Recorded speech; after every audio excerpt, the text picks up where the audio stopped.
जय हिंद दोस्तों, welcome to our classes. कैसे हैं आप सभी? आई होप आप लोग अच्छे होंगे और अपनी पढ़ाई बहुत अच्छे ढंग से कर रहे होंगे। स्टूडेंट्स, आज स्टार्ट करते हैं आज की क्लास को। और आज टोटल क्लास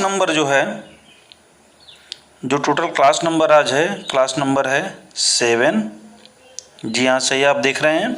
और आज के जो टॉपिक्स हैं वो आर्टिकल हैं, टेंस हैं, पार्ट्स ऑफ स्पीच हैं।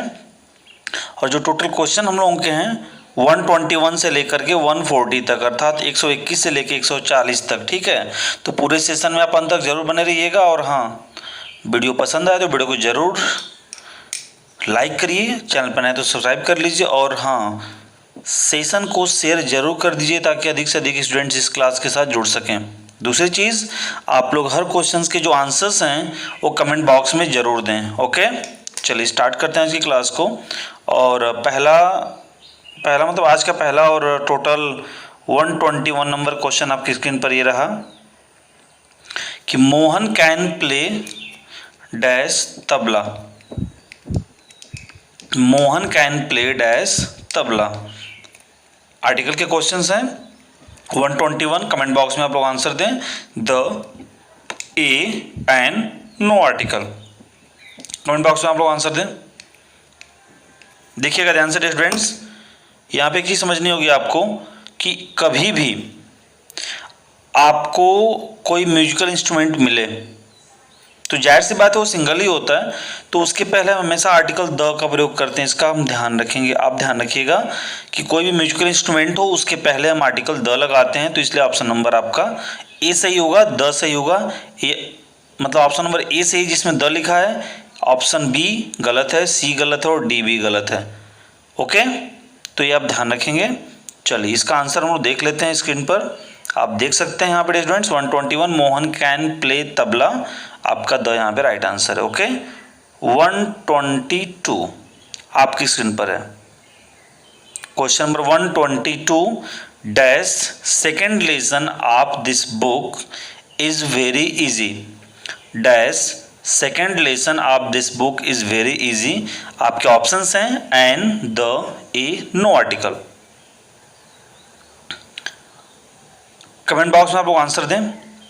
देखिए ध्यान से, जब किसी भी नंबर को डेफिनेट किया जाता है, क्या किया जाता है? डेफिनेट किया जाता है, निश्चित किया जाता है, तो उसके पहले हम आर्टिकल द का प्रयोग करते हैं। कैसे? देखिए, जो नंबर्स होते हैं आपके, जो नंबर होते हैं आपके दो होते हैं, एक ऑर्डिनल नंबर और दूसरा होता है कार्डिनल नंबर। ठीक है, इस बात को आप ध्यान रखिएगा। जैसे फर्स्ट, सेकेंड, थर्ड, फोर्थ, फिर 1 2 3 4 5 6, तो इसमें आपके ऑर्डिनल और कार्डिनल आते हैं। तो इनके पहले जब इनको फिक्स किया जाता है तो कहीं ना कहीं इनके पहले हम जो आर्टिकल देते हैं वो द लगाते हैं, और द आपका डेफिनेट आर्टिकल भी होता है। तो इसलिए ऑप्शन नंबर बी यहाँ पे सही होगा। आप क्वेश्चन जरा देखिए, द सेकेंड लेसन, जो दूसरा अध्याय है, of this book is very easy, अर्थात ये चीज़ बताई जा रही है कि इस किताब का जो दूसरा अध्याय होगा काफ़ी क्या है, इजी है, सरल है। तो इसलिए हम ऑप्शन नंबर बी के साथ जाएंगे। ओके, चलिए अब आप लोग आंसर जरा देख लीजिए यहाँ पर। देखिए इससे आपको फ़ायदा क्या ना, जो आंसर वाली स्क्रीन है, जो पीपीटी है, आप लोग इससे नोट डाउन भी कर सकते हैं। देखिए ऑलरेडी यहाँ पे ऑप्शन नंबर बी सही है, द लिखा है कि the second lesson of this book is very easy. Okay, चलिए अब आते हैं हम लोग question number 123। Who invented dash radio? A and the, no article. तो आपको पहली चीज कमेंट बॉक्स में आप लोग इसका आंसर दीजिए कि who invented dash radio, A and the, no article. तो एक चीज हमेशा ध्यान रखिएगा आप लोग कि जब भी कोई इन्वेंशन, कोई ऐसी चीज जिसको इन्वेंट किया गया हो, जिसका आविष्कार किया गया हो, तो डेफिनेटली उसके पहले हम आर्टिकल द का प्रयोग करते हैं। क्या लगाते हैं? द लगाते हैं। तो जो ऑप्शन नंबर सी यहाँ पर बिल्कुल राइट है, हम ऑप्शन नंबर सी के साथ जाएंगे। तो जो लोग भी ऑप्शन नंबर सी के साथ जा रहे हो बिल्कुल सही हैं, तो इसलिए ऑप्शन नंबर सी यहाँ पे सही होगा। ओके, आप देख सकते हैं आंसर अपना, द यहाँ पे राइट आंसर है। Okay, who invented the radio, मतलब रेडियो का आविष्कार किसने किया। अगला 124 dash boys of this college are very bad.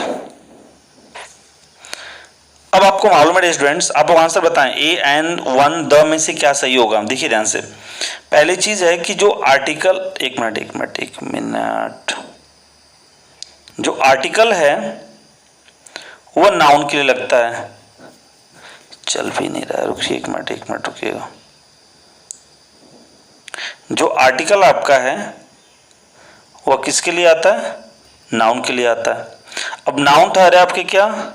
Singular और प्लूरल। तो यहां पर देखिए नाउन क्या, बॉयज क्या है? ये प्लूरल है। तो प्लूरल के पहले बात समझिएगा, ए एन और द। तो जो ए एन है वो कभी भी प्लूरल नाउन के पहले नहीं आएगा भाई, नहीं आएगा। तो यहाँ पे एन की तो बात ही नहीं रही। अब इसके बाद बचा द, तो द जो है वो प्लूरल नाउन के पहले आता है। जब वो अपने पूरे जाति को डेफिनेट करता है तो वहां पर वो अपने साथ द लेता है।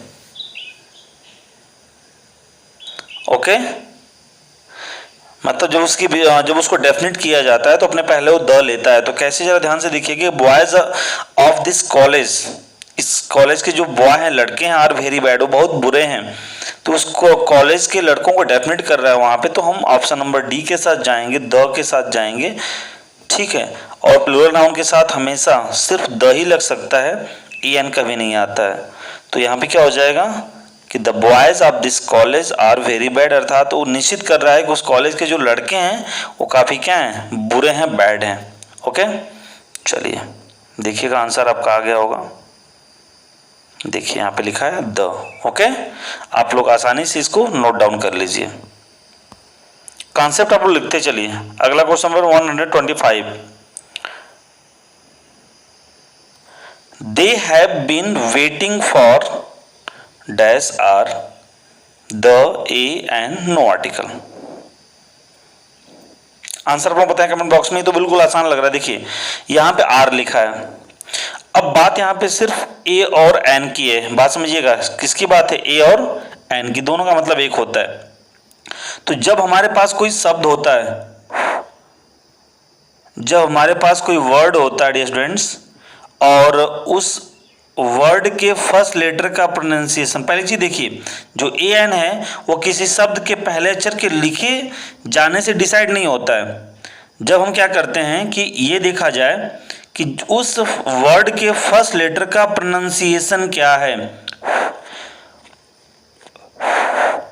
उस जो वर्ड है उसके फर्स्ट लेटर का प्रोनाउंसिएशन क्या है, कॉन्सोनेंट है कि वॉवेल है। यदि उस वर्ड के फर्स्ट लेटर का प्रोनाउंसिएशन यदि वॉवेल है तो हम एन के साथ जाएंगे, और कॉन्सोनेंट है तो हम ए के साथ जाएंगे। तो देखिए एच ओ यू आर, यहाँ पे आप एच को देखेंगे यदि, तो एच आपका क्या है? कॉन्सोनेंट है, लिखा कॉन्सोनेंट है। बट जब इसका प्रोनाउंसिएशन हम करेंगे तो आर पढ़ा जाएगा, न कि आवर पढ़ा जाएगा। बात समझ रहे हैं? आर पढ़ा जाएगा और यहाँ पे अ निकल के आ रहा है जो आपका वॉवेल है, तो हम एन के साथ जाएंगे, न कि ए के साथ जाएंगे। ओके, तो एन हमारा ऑप्शन नंबर सी में दिख रहा है, तो ये आपका राइट आंसर है। समझ गए आप कि they have been waiting for an hour, they have been waiting for an hour. Okay, चलिए आप इसका आंसर देख लीजिए। देखिए एन लिखा हुआ है। ओके, क्लियर है? चलिए क्वेश्चन नंबर 126 का आप लोग आंसर करें। Rahul is dash doctor an the A no article. ये तो बिल्कुल आसान है। आप देख सकते हैं यहाँ पे डॉक्टर जो लिखा है, डी जो है वो कॉन्सोनेंट है और इसका साउंड भी निकाल के आ रहा है, कॉन्सोनेंट आ रहा है, तो ऑब्वियसली हम ए के साथ जाएंगे। तो option number C is right answer, A. Okay, हम लोग इसका आंसर देख लेते हैं। देखिए 1 मिनट कहाँ चला गया भाई? देखिए आप, ये लिखा हुआ है। चलिए question number 127। Vinod has dash 1 rupee note. The A an no article. अब सीधा सा पूरा यहाँ पे दे रहा है स्टूडेंट्स 1 रुपी नोट, लिखा है वॉवेल से, बट हमारा क्या प्रोनाउंसिएशन आ रहा है 1, तो वह क्या है कॉन्सोनेंट है, तो एक के साथ हम जाएंगे यहाँ पे, ज़्यादा दिमाग लगाने की जरूरत नहीं। Vinod has a 1 rupee note. Clear है? चलिए देख सकते हैं आप, इसका आंसर यहाँ पे ए लिखा हुआ है। क्लियर है? बोलिए। 128। Priyanka goes for dash walk daily an A the no article. जरा देखिएगा एक चीज यहाँ पे कि जब भी किसी वर्ब को एज अ नाउन यूज किया जाए, कैसे यूज किया जाए, नाउन यूज किया जाए, तो उसके पहले हम आर्टिकल ए या फिर एन का प्रयोग करते हैं। क्लियर है? तो वॉक लिखा है, प्रोनाउंसिएशन जो इसका है वो कॉन्सोनेंट आ रहा है, तो हम ए के साथ जाएंगे।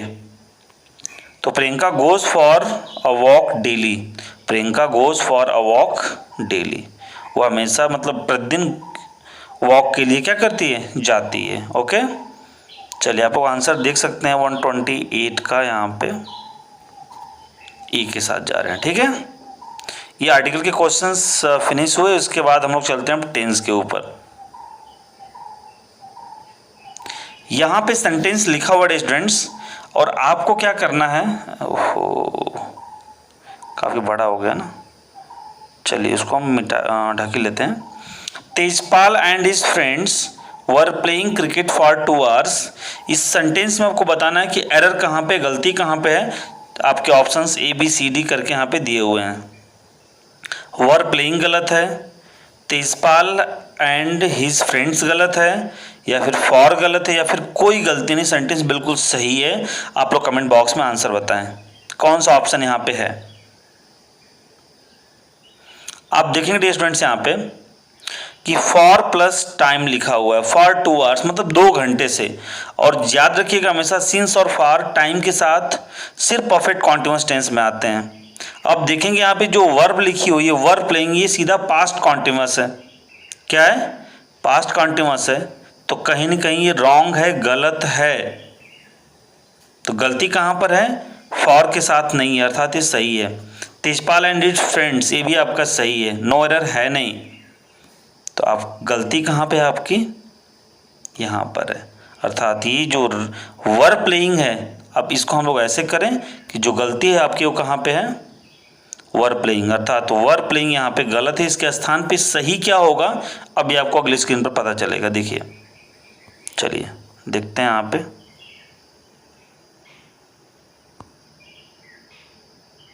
देखिए students, Tejpal and his friends were playing cricket for 2 hours, जो वर्ब प्लेइंग आपका यहाँ पे गलत था, उसके स्थान पे हम लिखेंगे, देखिए यहाँ पे लिखा हुआ है आपका, उसके स्थान पे हम लिखेंगे हैड बीन प्लेइंग भी हो सकता है, जो पास्ट परफेक्ट कॉन्टिन्यूअस को शो करेगा, और प्रेजेंट परफेक्ट कॉन्टिन्यूअस भी हो सकता है, लेकिन वहाँ पे तेजपाल एंड हिज फ्रेंड्स अर्थात प्लूरल है, तो हैव बीन प्लेइंग भी हो सकता है। ये दोनों आपके आंसर सही हो सकते हैं, हैड बीन प्लेइंग और हैव बीन प्लेइंग। ओके, चलिए आगे हम लोग चलते हैं। अब क्वेश्चन नंबर 130 पे, Priyanka gone to market, Priyanka gone to market, गलती कहाँ पे जरा बताइए, गलती कहाँ पे है, प्रियंका में गलत है, गॉन या फिर टू मार्केट। तो जाहिर सी बात है कि कोई भी यदि प्लेस होता है तो उसके पहले प्रीपोजिशन टू आता है, ये सिंगुलर सब्जेक्ट है ही है। तो गलती कहाँ पे दिख रही है, गॉन में गलती दिख रही है। क्यों गलती दिख रही है जरा देखिएगा, तो यहाँ पे गलत जो है वो गॉन है। क्यों? क्योंकि ये है ठहरा मेन ऑफ का थर्ड फॉर्म। क्या ठहरा मेन ऑफ का थर्ड फॉर्म, जो अपने साथ क्या लेगा, हेल्पिंग वर्ब, और जो हेल्पिंग वर्ब यहाँ पे है नहीं, तो डायरेक्टली मेन ऑफ की थर्ड फॉर्म हम यूज नहीं कर सकते हैं। तो यहाँ पर हम क्या लगा सकते हैं पास्ट के थ्रू, तो हम इसको पास्ट इंडेफिनिट में लेके जा सकते हैं। देखिए क्या होगा आंसर, देखिए आप देख सकते हैं, आप वेंट लिखा हुआ है students, Priyanka gone to market तो यहाँ पे गॉन के स्थान पे ध्यान दीजिएगा, गॉन के स्थान पे आपको क्या करना है, वेंट करना है। ओके, तो प्रियंका वेंट टू मार्केट हो जाएगा। ओके, अगर आप पास्ट परफेक्ट में बनाना चाहते हैं तो Priyanka had gone to market कर सकते हैं, कोई इशू नहीं है। ओके, चलिए 131 नंबर का क्वेश्चन आपकी स्क्रीन पर है कि the patient had died then the doctor came. बिल्कुल आसान है भाई, देन गलत है, केम गलत है, डाइड गलत है। तो देखिए बात को समझिएगा, यहां पर एक ठहरा कंजक्शन, कंजक्शन के पहले एक सेंटेंस होता है, कंजक्शन के बाद एक सेंटेंस होता है। तो अब देख सकते हैं कंजक्शन के पहले कौन सा है, हैड प्लस V3। ओके, और कंजक्शन के बाद क्या है, मेन ऑफ की सेकेंड फॉर्म। तो ये कौन सा वाले स्ट्रक्चर में आता है, तो जब आप पढ़ेंगे पास्ट परफेक्ट टेंस तो वहां पर ये चीज आपको मिलेगी, बिफोर और आफ्टर। तो यहां पर जब बिफोर लिखा रहेगा ना, तब एक कंडीशन बनेगी कि बिफोर के पहले पास्ट परफेक्ट और बिफोर के बाद पास्ट इंडेफिनिट। तो गलती कहां पर है स्टूडेंट्स, देन की जगह गलत है, अर्थात ऑप्शन नंबर ए यहां पर गलत है। इसके स्थान पे क्या होना चाहिए, बिफोर होना चाहिए। ओके, चलिए इसके आंसर वाली स्लाइड में हम लोग देखते हैं इसका आंसर। देखिए है, देन के स्थान पे क्या लिखा है यहाँ पर स्टूडेंट्स, 1 मिनट, हाँ, देन के स्थान पे देखिए क्या लिखा हुआ है, बिफोर लिखा हुआ है। क्या लिखा है स्टूडेंट्स, बिफोर लिखा है, अर्थात गलती कहाँ पे है आपका, देन में है। ओके, इसके स्थान पे क्या लिखेंगे आप, बिफोर। कि द पेशेंट हैड डाइड, देखिए देन लिखा है यहाँ पे, तो यहाँ पे बिफोर कर दीजिएगा कि the patient had died before the doctor came. Clear है, चलिए क्वेश्चन नंबर 132 आंसर बता। My friends were coming by bus, were गलत है, कमिंग गलत है या बाई गलत है, देखिएगा आंसर आप लोग कमेंट बॉक्स में भाई बताइए और वीडियो को लाइक भी कर दीजिएगा। देखिए माई फ्रेंड्स प्लूरल है तो उसके साथ वर भी आपके प्लूरल है, तो वर सही है। अब वर के साथ वर्ब की फोर्थ फॉर्म, ये भी सही है। बाई बस मतलब बस के द्वारा, ये भी सही है। दैट मीन्स यहाँ पर आपका ऑप्शन नंबर डी होगा, no error.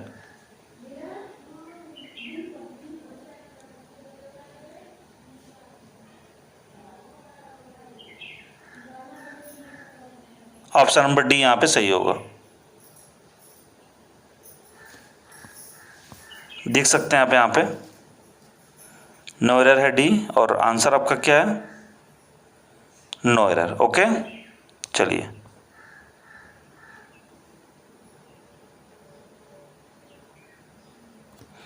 133 fill in the blanks आ गया।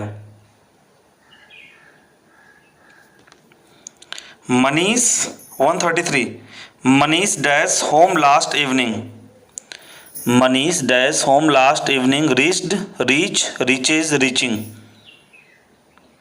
आंसर बताएं आप लोग। देखिए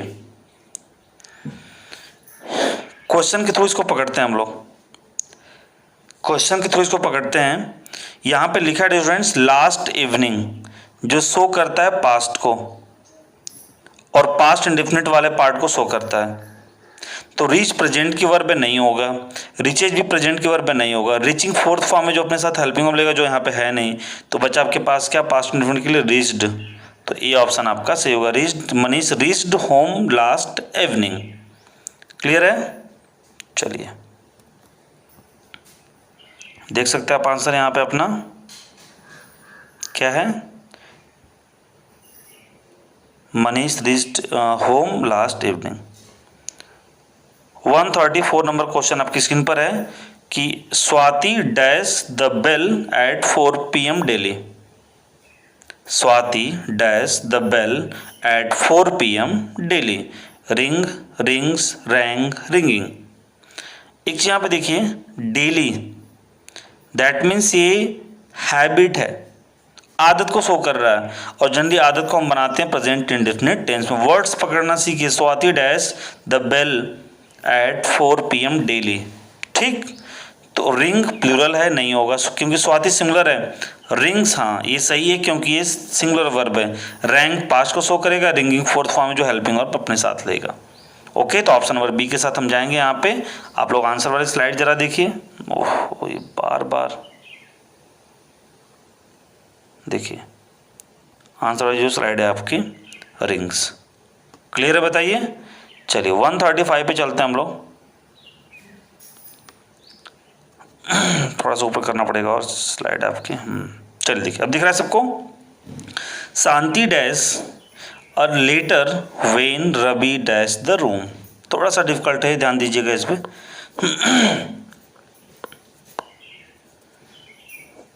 road entered, were writing entered, was writing entered, none of the above.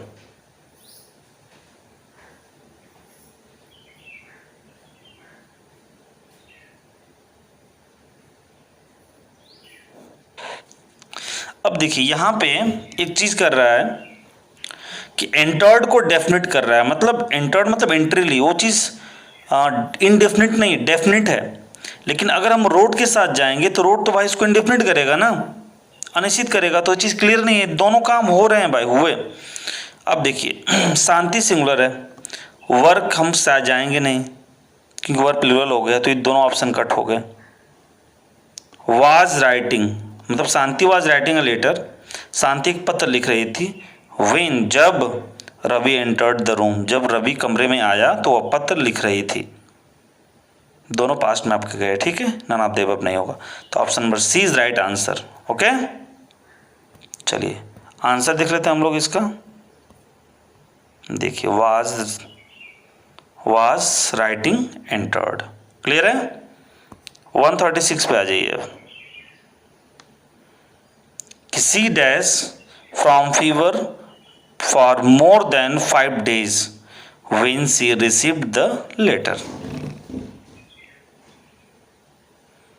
When she received the letter. ये ऑप्शन आपका गड़बड़ है क्या भाई? अच्छा एक मिनट। हाँ ऐसे, अब 4 ऑप्शन दिख रहे होंगे आपको। अब आंसर आप बताइए, आंसर बताइए आप।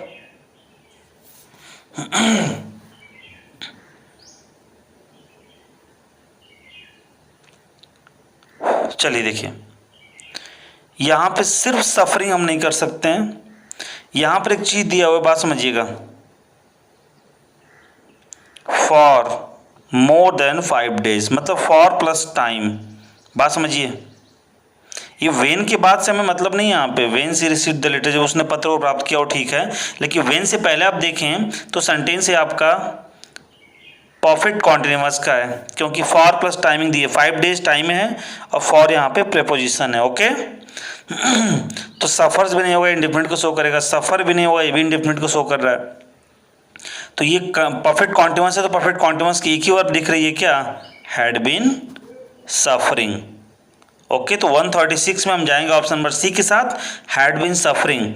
तो she had been suffering for more than 5 days मतलब वो कितने दिन से? 5 दिनों के, मतलब 5 से अधिक दिनों से वो क्या थी? सफरिंग फ्रॉम फीवर मतलब बुखार से पीड़ित थी। व्हेन जब सी रिसीव्ड द लेटर, जब उसने वो पत्र पाया। ओके, आई होप क्लियर होगा। चलिए 136 का आप लोग आंसर देख लीजिए, हैड बीन सफरिंग। डाउट होगा तो मैं आपको फिर से क्लियर कर रहा हूँ, यहाँ पे क्लियर कर रहा हूँ। देखिए पहली चीज आपका क्या है कि वेन लगा हुआ है, तो वेन से पहले का सेंटेंस आप देखिए ना, तो देखिए फॉर यहाँ पे प्रीपोजिशन है और उसके बाद ये टाइमिंग दी हुई है 5 days। अब किन 5 दिनों से वो पता नहीं है, बट 5 दिनों से है तो फॉर लगा, इसलिए अनिश्चित समय के लिए। तो फॉर प्लस टाइमिंग किस में आता है? परफेक्ट कॉन्टिन्यूअस में आता है। तो परफेक्ट कॉन्टिन्यूअस का एक ही ऑप्शन आपके पास, हैड बीन, और इधर भी का भी सेंटेंस आपका पास्ट में ही है। आई होप क्लियर होगा अब। चलिए 137 थोड़ा सा ऊपर ले लेते हैं और चलिए बताइए, यहाँ पे आपको पार्ट्स ऑफ स्पीच आइडेंटिफाई करनी है कि the sky is cloudy, it may rain today, may is, may क्या है बता सकते हैं? हेल्पिंग वर्ब है, मेन वर्ब है, वीक वर्ब है या मॉडल वर्ब है? तो आपको स्टूडेंट्स पता होना चाहिए कि जो may, can, could, will, shall, should, ये सब के सब क्या होते हैं? मॉडल वर्ब होते हैं। क्या होते हैं? मॉडल वर्ब होते हैं। ओके, चलिए अब देख सकते हैं अपना आंसर, मॉडल वर्ब। मे क्या आपका है? मॉडल वर्ब है। ओके, चलिए 138 पे आते हैं हम लोग, क्वेश्चन नंबर कि सीता लाइक्स राम, सीता लाइक्स, सीता पसंद करती है राम को, हर्टली। ठीक, ये हर्टली क्या है? तो भाई आप, ये नाउन तो है नहीं, आप बताइए क्या है? बिल्कुल सही, आपने सही, मैं जो सोच मतलब पा रहा हूँ कि आप क्या सोच रहे हैं, तो आप यही सोच रहे हैं कि सर ये तो एडवर्ब है क्योंकि एल वाई इसमें लगा हुआ है। समझ गए? नाउन नहीं है, प्रोनाउन भी नहीं है, वर्ब भी नहीं है। ओके, चलिए देख लीजिए अपना आंसर आप, एडवर्ब। क्या है? Adverb. 139, I bought 3 tickets for Delhi, for is, for क्या है? प्रेपोजिशन, नाउन, प्रोनाउन या एडजेक्टिव? तो आई बॉट 3 tickets, मैंने 3 टिकट खरीदे फॉर दिल्ली, कहाँ के लिए? दिल्ली के लिए 3 टिकट खरीदे। तो इसमें जो फॉर वर्ड है वो क्या है? तो ऑब्वियसली आपको मालूम होगा ये नाउन तो नहीं है, प्रोनाउन भी नहीं है और एडजेक्टिव भी नहीं है। दो नाउन के साथ आपस में यहाँ पे है, देखिए, तो ये है आपका प्रेपोजिशन। जितने लोग ऑप्शन बस ए के साथ में बिल्कुल सही हैं, आपका ये क्या है? प्रेपोजिशन है। ओके, देख सकते हैं आप लोग अपने आंसर वाली स्लाइड में इसको। I bought 3 tickets for Delhi, for is preposition. And this will the last question, both the boys have arrived, arrived is, ये तो बिल्कुल ही आसान सा है, आप लोग बता सकते हैं इसका answer. Both the boys have arrived, arrived is, arrived क्या है? ईडी लगा हुआ है, सीधी सी बात समझ में आ रही होगी। देखिए अब यहाँ पे थोड़ा सा समझना होगा, हेल्पिंग वर्ब, क्या हेल्पिंग वर्ब है? बिल्कुल नहीं है। प्रेजेंट पार्टिसिपल, आईएनजी फॉर्म को कहते हैं, जब फर्स्ट फॉर्म में हम आईएनजी जोड़ें तब वो बनता है प्रेजेंट पार्टिसिपल, जो नहीं है, आईएनजी तो है नहीं। स्ट्रॉन्ग वर्ब, स्ट्रॉन्ग वर्ब उसे कहते हैं जिनके तीनों फॉर्म अलग अलग हों, बट यहाँ पे arrive, arrived, arrived weak verb है ये। अराइव्ड कोई पूछे कि स्ट्रॉन्ग या वीक है तो आप कहेंगे कि वीक वर्ब है, स्ट्रॉन्ग नहीं है। तो बच्चा आपके पास क्या है? Main verb. तो अराइव्ड यहाँ पे क्या है? Main. Both the boys have arrived, अर्थात दोनों लड़के आ चुके हैं, तो मेन वर्ब है आपका अराइव्ड। ओके, आप लोग अपना आंसर चेक कर सकते हैं। ओके डियर फ्रेंड्स, तो ये रही आज की क्लास। आई होप आपको पसंद आया होगा, और हाँ, आप लोग ज़रूर कमेंट बॉक्स में अपने आंसर्स बताएं और अधिक से अधिक शेयर करिए, ताकि जो आपके फ्रेंड सर्कल में लोग हैं, फ्रेंड्स हैं, जो आपके भाई हैं छोटे, वो इस क्लास को देख सकें और इसे लाभ उठा सकें, छुट्टियों का आनंद लेते हुए अपनी पढ़ाई को जारी रख सकें। ओके, तो मिलते हैं नेक्स्ट वीडियो में। अपना ध्यान रखिएगा, अच्छे से पढ़िएगा, लेकिन हाँ, डेली शाम 7 बजे क्लास देखना बिल्कुल ना भूलें। जय हिंद, वंदे मातरम।